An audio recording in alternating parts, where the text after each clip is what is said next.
কথা ঠিক কিনা কোন মনে করবেন দুইটা জিনিস কখনো কোরআনে হাদিসের বাইরে করবেন না। এটা হলো মাথা পর্যায়ের জন্য ইনফরমেশন, মানে কঠিন হুঁশিয়ারি করলে এই মাথা পর্যায়ের মান থাকবে না। দুইটা জিনিস, এক নাম্বার হলো জেনাকারীর বিধান। জেনাকারীর বিধান এটা আল্লাহ পাক পবিত্র কোরআনের সূরা নূরের 2 নম্বর আয়াতের ভিতরে আল্লাহ তাআলা বিধান দিয়েছেন, যদি কোনো জেনাকারী ধরা পড়ে, ছেলে মেয়ে অবিবাহিত, এরা যদি ধরা পড়ে তাহলে তাদেরকে বিচার করতে হবে 100 বেত্রাঘাত করতে হবে। কত বেত্রাঘাত? 100 বেত্রাঘাত করতে হবে। আল্লাহ পাক এটাও জানিয়ে দিচ্ছেন, এই বিচার করতে দেয় আপনারা একটু মায়া দেখাইও না, মায়া হবে না। 100টা মায়া দিতে বাকি নেই।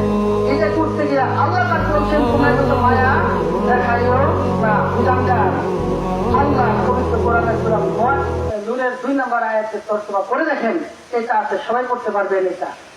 তাহলে আল্লাহ তাআলা হুকুম দিয়ে দিলেন জেনাকারীর বিচার 100 বেত্রাঘাত। আর এখানে মাতাব্বরগণ যদি চুপে চুপে মিটিয়ে ফেলায় তাহলে কোরআন মানলো? কোরআন কি মানলো? কোরআন যদি না মানে তার ইমান থাকলো? ইমান থাকলো না, এই মান হয়ে গেল আমার ভাইরা বন্ধুগণ।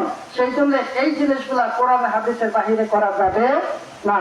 এটা হলো অবিবাহিত যারা, তাদের জন্য এই বিচার।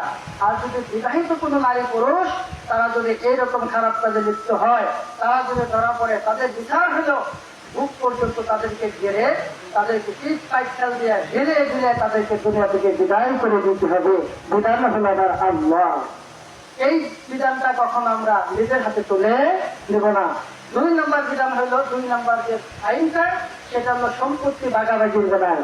সম্পত্তি যখন ভাগাভাগি করে, বাপের সম্পত্তি থাকলে আমরা মেয়েদেরকে দিতেই চাই না, কথা ঠিক না কোন মেয়েদেরকে দিতেই চাই না, বোনদেরকে দিতেই চাই না।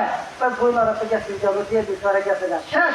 কিন্তু আল্লাহ পাক পবিত্র কোরআনের সূরা নিসার 11 নম্বর আয়াতের ভিতরে আল্লাহ তাআলা জানিয়ে দিয়েছেন, একটা ছেলে যা পাবে তার অর্ধেক মেয়ে পাবে। এই বিধান